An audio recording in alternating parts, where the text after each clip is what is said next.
नमस्ते इंडिया और dear students, कैसे हैं आप स्टूडेंट्स। जो हम एक्सरसाइज कर रहे थे वो थी हमारी रिलेशन एंड फंक्शन, और मैं आज उसके आगे के जो क्वेश्चंस हमारे रह गए थे, जो बाकी 6, 7, 8, 9, 10 क्वेश्चन थे, वो मैं कराने वाला हूँ। तो 12th क्लास स्टूडेंट स्पेशली मैं बोलता हूँ बार बार कि क्योंकि मैं NCERT 12th क्लास से करवा रहा हूँ क्वेश्चन, आपको मैंने पहले बोल दिया था। और जिन बच्चों ने मेरी पहली वाली वीडियो नहीं देखी है या उनको डाउट है पहले वाले क्वेश्चंस में, तो वो वहाँ जाके देख सकते हैं। आई बटन आपको मिला हुआ है ऊपर, उससे आपको मेरी पिछली वीडियोस का लिंक मिल जाएगा, और उस वीडियो से मेरी दूसरी पिछली वाली वीडियो का लिंक मिल जाएगा जिसमें मैंने कंसेप्ट कराया है। ओके, तो बाकी नीचे भी डिस्क्रिप्शन में मैंने सारे लिंक दिए हुए हैं, आप मेरी वीडियोस पे जा सकते हैं। और रिलेशन फंक्शन का पूरा कंसेप्ट मैंने अपनी पहली वीडियो में समझाया है, तो प्लीज़ मैं कहूँगा आगे बढ़ने से पहले एक बार आप उन्हें देख लें जो नए बच्चे हैं। बाकी जो मेरे साथ जुड़े हुए हैं वो कंटिन्यू चलते हैं। क्वेश्चन नंबर 6 है हमारे पास, show that the relation R in the set of 1, 2, 3। अब यहाँ रिलेशन हमें दे दिया है स्टूडेंट्स, हम सभी जानते हैं कि यहाँ पर हमें रिलेशन दे दिया है, उसने खुद हमें रिलेशन दिया कि 1, 2 और 2, 1। पर इतना रिलेशन दे रहा है किसका, इस सेट में से उसने हमें रिलेशन बना के दे दिया अपनी मर्जी से। अब देखो सारे बच्चे हमें जानते हैं कि यूनिवर्सल सेट जब होता है तो ये 9 बनते, लेकिन उसने जो हमें रिलेशन दिया वो 1, 2 और 2, 1 का दिया। अब ये कहता है, सीधे सीधे पूछ रहा है इट इज़ रिफ्लेक्सिव, सिमेट्रिक और ट्रांजिटिव। तो भैया आप सबको पता होगा क्या बताया था मैंने, याद करो। यदि A, A है, बिलोंग कर रहा है किसी रिलेशन के, तो वो रिफ्लेक्सिव होगा। यदि A, B किसी रिलेशन को सेटिस्फाई करता है, यदि उसका पार्ट है वो बिल्कुल सेटिस्फाई कर रहा है, तो 1, 2 भी करे, तो भैया मिल गया ना ऐसा रिलेशन हमें, तो ये सिमेट्रिक है। आप समझ गए होंगे। यदि A, B किसी रिलेशन में है तो B, A भी यदि हो जाता है, सेटिस्फाई कर देता है, तब हम कह सकते हैं इट इज सिमेट्रिक। और ट्रांजिटिव के लिए आपको पता था A, B, B, C, now A, C all are satisfy the relation, then it is transitive. तो बट यहाँ पे कंडीशन ही नहीं दी हुई है। नेक्स्ट क्वेश्चन पे चलते हैं अपने। जब हम नेक्स्ट क्वेश्चन पे चलेंगे तो हम देख लेंगे, show that the relation R in the set A of all the book in library of college given। अब बेटा ये क्वेश्चन इतना इजी है ना कि मतलब कोई हद नहीं है, बहुत इजी है। देखो यार सीधा कह रहा है कि R एक रिलेशन है हमारे पास, A, B sorry X, Y है, और कह रहा है कि X and Y have same number of pages, same number of pages. Okay ठीक, अब इससे आगे चलते हैं। वो कहता है कि यार बताओ कि इक्विवेलेंस रिलेशन होगा।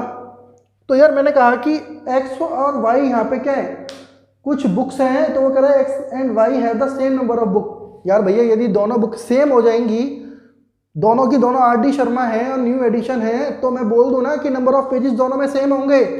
मतलब x = y यदि मैं रख दूं तो x, x जो है क्या हो जाएगा, x and x have the same number of pages, same हो जाएगा ना, डिक्टो। क्यों लिख पा रहे हो यार, इतना इजी है। उसके बाद हम आगे चलते हैं।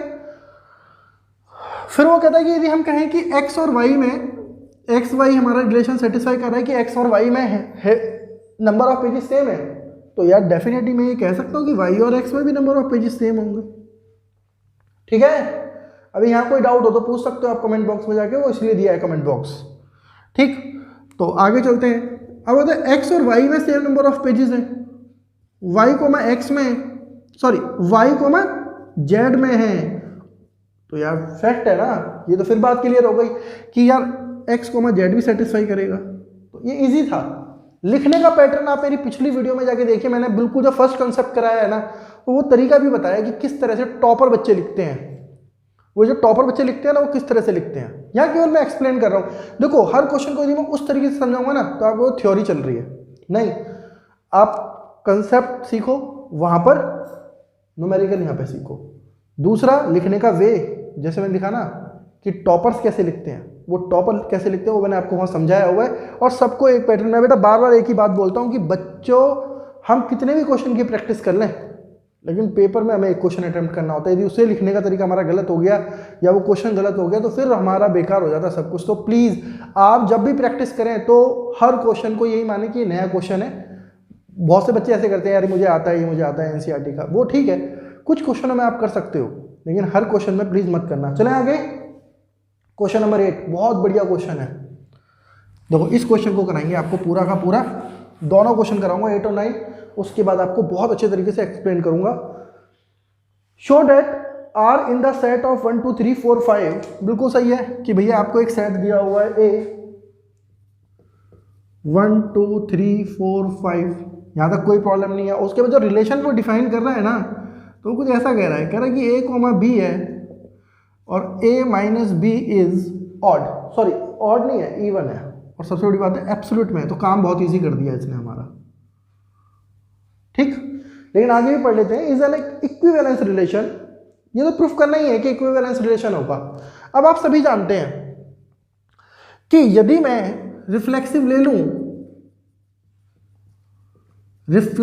लूं तो रिफ्लेक्सिव कहता है A comma A belongs to R. तो यदि मैं बात करूं कि a minus A is equal to 0 हो, तो यार 0 जानते हैं सब, 0 कैसा नंबर है, इज इवन। तो भैया क्या हो गया, हमारा जो रिलेशन है ना a कोमा ए, वो सेटिस्फाई हो गया। मतलब हम ये कह सकते हैं कि 1 comma 1 1 comma 3 sorry 2 comma 2 3 comma 3 सब जो है 5 तक यही काम करेंगे। क्या देंगे हमें, आप समझ ही जाओगे सारे, रिफ्लेक्सिव रिलेशन देंगे, है ना। सेकंड वन आता है सिमेट्रिक। तो a comma b belongs to r, then b comma a belongs to r, then it is symmetric. तो ठीक है यार, मान लो ना ऐसा, वो कह रहा है कि a minus B is even, multiple of 2m लिख दिया। अरे जैसे b माइनस ए कर दूं तो कोई प्रॉब्लम है क्या, एब्सोल्यूट तो है, फर्क नहीं पड़ रहा। एग्जांपल ले लेते हैं यार, 1 कोमा 3 सीधी सी बात है, बिलोंग करता है रिलेशन आर को, तो यार 3 कोमा 1 भी करेगा। और दूं क्या ऐसे रिलेशन, 1 कोमा 5 ले लो, कितने रिलेशन दे सकते हैं आप, 5 कोमा 1 ले लो, ऐसे में 2 कोमा 4 ले लो, 4 कोमा 2 ले लो, राइट। तो वो हो जाएगा, ये भी क्लियर हो गया। अब आते थर्ड, वो कहते हैं ट्रांजिटिव। जब ट्रांजिटिव की बात है तो क्या कहता है, कहते हैं कि a comma b belongs to relation r, b comma c belongs to relation r, then a comma c belongs to r। करेगा या नहीं करेगा वो हम चेक करेंगे। तो a माइनस बी जो है ना वो 2m है, b माइनस c 2am है। अब दोनों को जोड़ दो, जब दोनों को जोड़ दोगे तो b से b कैंसिल हो जाएगा, a minus C is equal to 4m आ जाएगा। यदि मैं लिख दूंगा 2m तो कोई दिक्कत नहीं है, आप सब जानते हैं जो मल्टीपल ऑफ 4 होगा वो 2 से भी मल्टीपल होगा। हो गया, एग्जाम्पल दो, ठीक है। 1 comma 3 belongs to r, 3 comma 5 belongs to r, now 1 comma 5 is also belongs to r, it is transitive.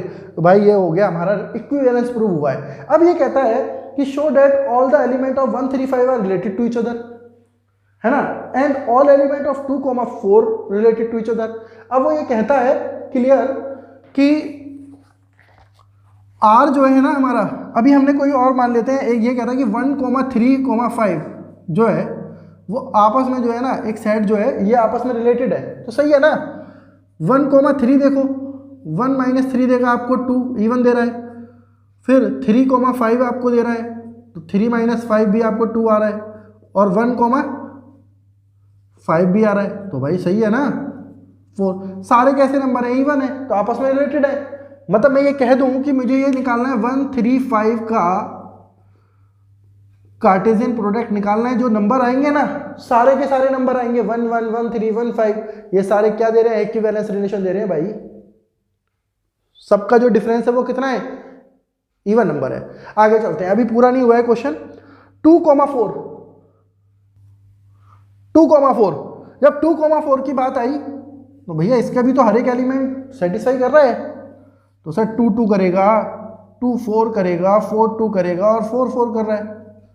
तो भाई ये भी क्या है, every element of 2 comma 4 related to each other. जो रिलेशन क्या दे रहा है हमें, एक इवन नंबर दे रहा है।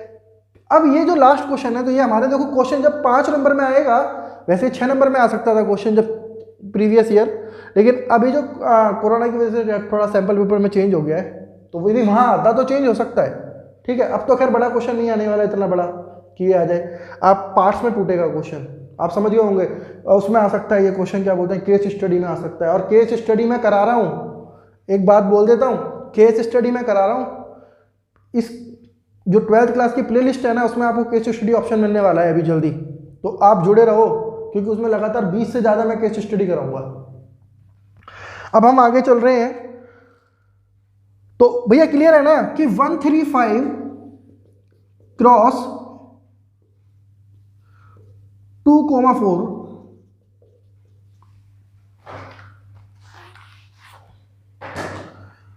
135 cross 2,4 related to each other. आप देखना, यदि ये कोई भी पेयर बनाए, रिलेशन बनाए, तो क्या ये आपको दे पाएगा रिजल्ट? कौन सा रिजल्ट दे पाएगा?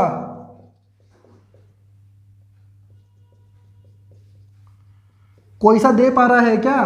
क्या इवन नंबर? तो भैया ये जो है ना सारे के सारे does not belongs to R. हो गया, आगे चलते हैं क्वेश्चन नंबर 9 पर।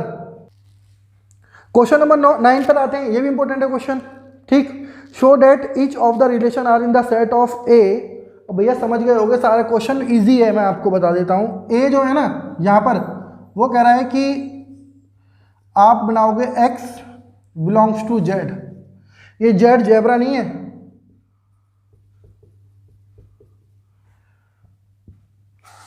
अब यहाँ 2 क्वेश्चन है तो वो कोई बात नहीं है, नीचे वाला क्वेश्चन तो इजी है, उसमें दिक्कत नहीं आने वाली आपको, है ना।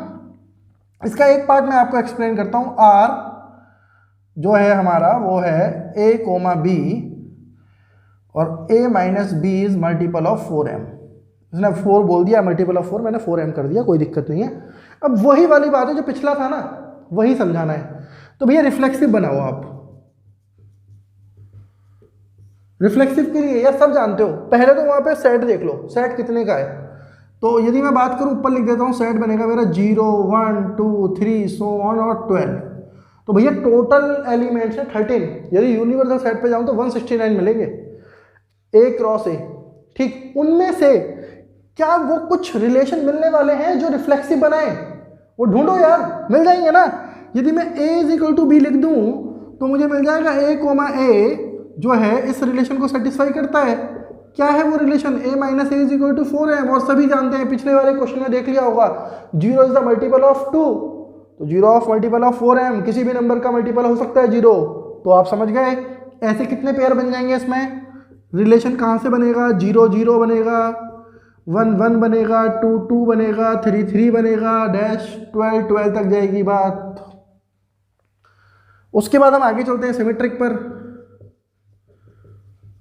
मजा आ रहा है नहीं मजा आ रहा है? भाई साहब कुछ प्रॉब्लम नहीं होगी यदि इस एक्सरसाइज को ढंग से कर लिया ना आपने। बहुत बच्चों की प्रॉब्लम है, और अगला जो टॉपिक लेके आने वाला हूं ना, ऑन टू 1 1, हंसा हंसा के सिखाऊंगा। a, b belongs to r और b, a belongs to r, ये होना चाहिए। ठीक है, वो ये कहना चाह रहा है, उसकी बात मान ली हमने कि वो कह रहा है कि भैया a, b किसी रिलेशन को सेटिस्फाई कर रहा है, जहां पे कह सकते हैं ये होता है। तो क्या भाई इसे चेंज करते हो ना, b, a करते हो, तो क्या b माइनस ए भी मल्टीपल ऑफ 4m होगा? तो भाई होना है ना, तय है, ये होगा ही। क्यों होगा? कौन बताएगा? भाई b माइनस ए भी एब्सोल्यूट वैल्यू आएगी, a माइनस बी भी एब्सोल्यूट वैल्यू है, नेवर नेगेटिव, और मल्टीपल ऑफ 4 आना है। 1 में से 0 में से 4 घटाओ, चाहे 4 में से 0, 4 ही आएगा, मल्टीपल ऑफ हो रहेगा। तो ये भी प्रूफ हो गया। अब इसमें से आंसर दो आप, रिलेशन कौन से सेटिस्फाई कर देंगे? 0, 4, 4, 0, राइट, 0, 8, 8, 0, 4, 8, 8, 4। भाई बहुत दूर तक जाएगी बात, रुकना नहीं है आपको, 12 तक जानी है। ठीक है, हो जाएगा। अब आगे चलते हैं ट्रांजिटिव की तरफ। थोड़ा बड़ा लिखना शुरू कर दिया मैंने इसी वजह से। ठीक, अब हम बात करें ट्रांजिटिव की, तो भाई कहानी ये थी कि a, b belongs to r, b, c belongs to r। तो sir a, c is also belongs to r। तब वो बात आ रही थी कि सर a, b जब बिलोंग कर रहा है ना, तो ये बन रहा है a minus B is equal to 4m। ठीक, यदि b, c को हम कराएंगे तो ये बना हो गया b minus C is equal to 4m। यदि दोनों को जोड़ दें तो ये बन जाएगा हमारा a माइनस सी, और ये a टाइम हो जाएगा, तो a टाइम जो भी होगा मल्टीपल वो 4m भी होगा।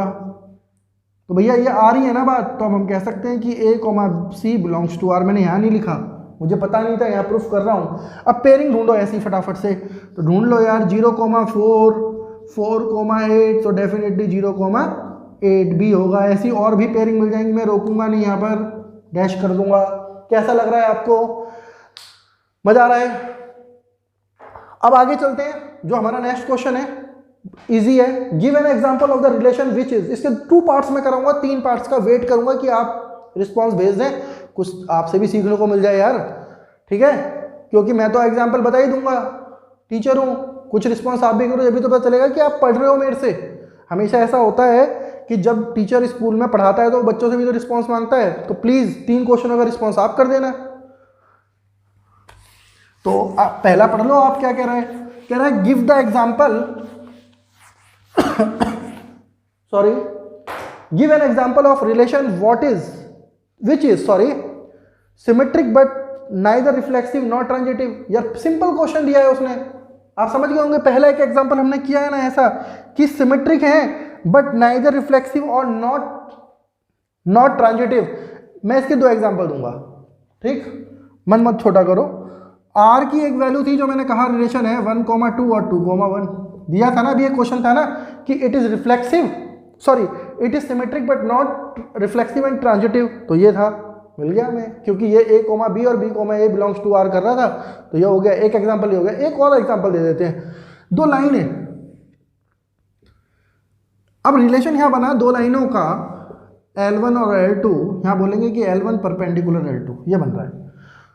तो ये लाइन जो है, बुक रख के समझाऊंगा अब आपको। ये दोनों लाइन है, ये 2 लाइन है अलग अलग, ये दोनों लाइनें जो क्या है एक दूसरे के परपेंडिकुलर है। अपने तो परपेंडिकुलर कोई सी नहीं है, यहां ये तो नहीं कह सकते कि L1 is perpendicular to itself, ये तो नहीं बोला जाएगा। तो मैटर खत्म हो गया यहां पर कि भैया L1, L2 हम लिख लें और बोल दें L1 और L2, ये तो पॉसिबल ही नहीं है, तो सर रिफ्लेक्सिव तो है, ये है ही नहीं, राइट? अब बात करते हैं दूसरे वाले पॉइंट की, तो हम कह सकते हैं, हम लिख लें L2, L1 और बोल दें कि L2 परपेंडिकुलर L1, तो भैया हो सकती है ना बात। मैंने कह दिया ना कि ये लाइन जो है हरी वाली ब्लैक पे परपेंडिकुलर है, और मैं मान लूं कि हरी वाली ब्लैक पे और ब्लैक वाली हरी पर है, तो कुछ गलत नहीं होगा, समझ गए होगे? तो क्या है, इट इज सिमेट्रिक, ओके। और उसके बाद आती है ट्रांजिटिव की, एक लाइन कहीं भी ड्रॉ कर लो यार अपनी मर्जी से, यहां कर लो, चलो L3। हम कह सकते हैं कि L1 परपेंडिकुलर L2 है, L2 परपेंडिकुलर L3 है, लेकिन ये कह सकते हैं क्या? नहीं कह सकते, इट इज नॉट ट्रांजिटिव, है ना? इजी, ज्यादा दूर कहीं जाने की जरूरत नहीं है यार, यहां बने रहो, मैं बता रहा हूं हर चीज का सॉल्यूशन है यहां पर। अगली बात करते हैं, वो कहता है कि भाई अगला एग्जांपल भी दो, कहता है ट्रांजिटिव वाला। ये ट्रांजिटिव वाला पता है कौन सा था? ये ट्रांजिटिव वाला वो है कि वो उसका भाई है, वो मेरा भी भाई है, तो हम दोनों भाई भाई हो जाएं, ये वो वाला है, ढूंढ लिया हमने, है ना? इसके लिए दूर मत जाओ, इसके लिए एक सिंपल पकड़ बनाओ, और वो पकड़ क्या बनेगी कि भाई a is less than b, जो a है ना वो b से छोटा है, तो ये कभी भी रिफ्लेक्सिव नहीं हो सकता, क्योंकि a से हमेशा इक्वल होगा, छोटा या बड़ा नहीं हो सकता। आप दोनों एग्जांपल ले सकते हो, या तो ये ले लो चाहे ये ले लो, मर्जी है आपकी, है ना?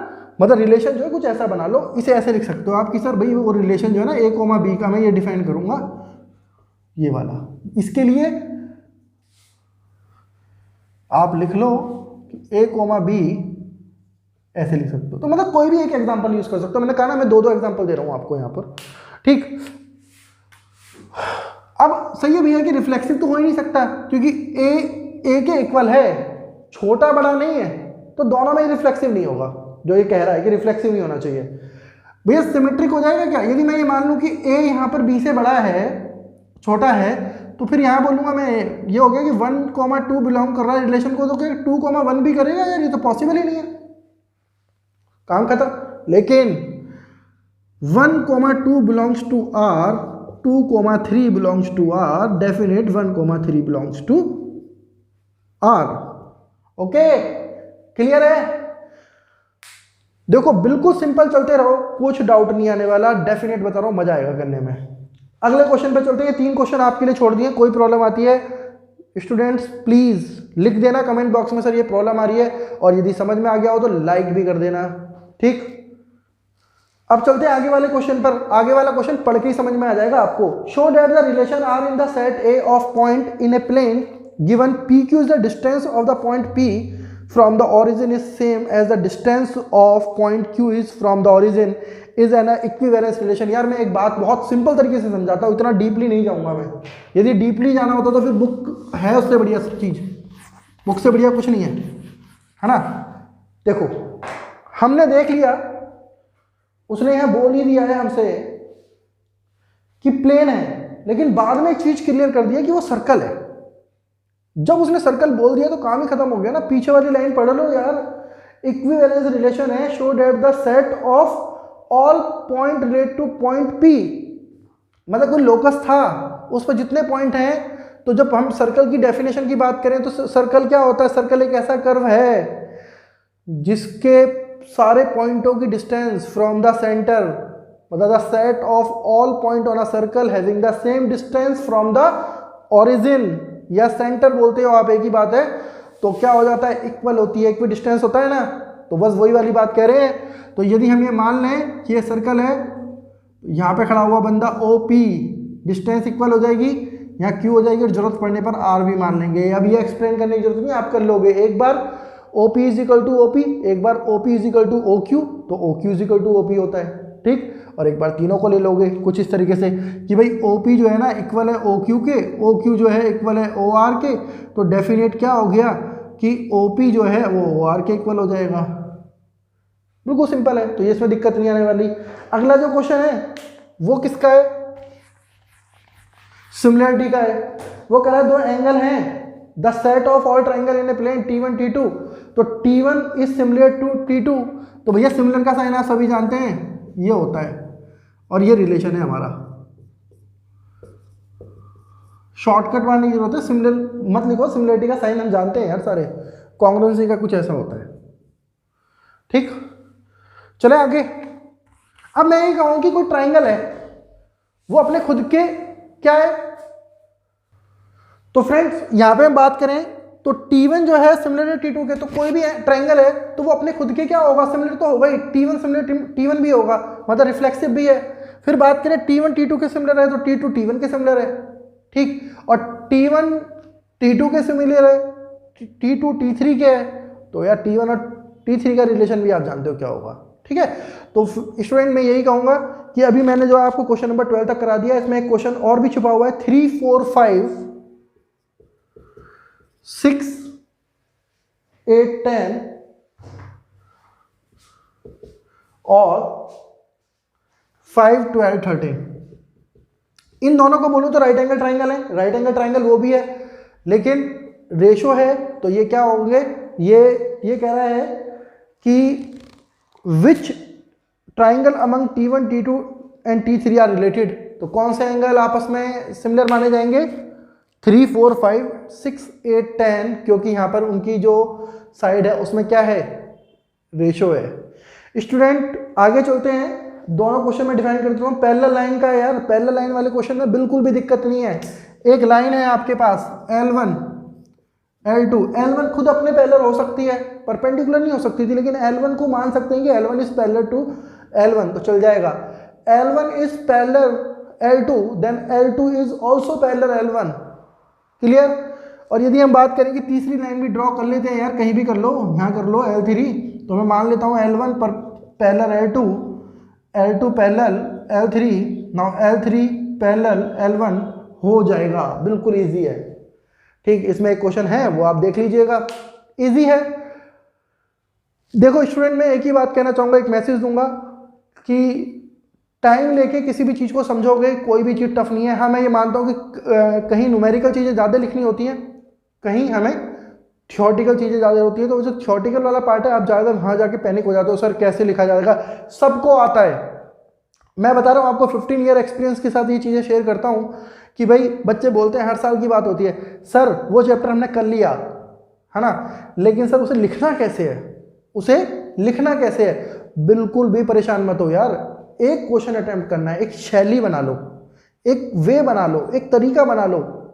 अभी जब मैं आपको इंक्रीजिंग डिक्रीजिंग के बारे में समझाऊंगा एप्लीकेशन ऑफ डेरिवेटिव के 6 चैप्टर के लिए, तब स्टूडेंट मैं एक बात आपको बताऊंगा कि वहाँ पे हमें बहुत सारे क्वेश्चन अलग अलग तरीके से मिल जाएंगे। जितनी आप आर डी शर्मा यूज़ करोगे, आर एस अग्रवाल यूज़ करोगे, एनसीईआरटी में भी आप देखोगे तो अलग अलग तरीके से एग्जाम्पल्स कराए हुए हैं।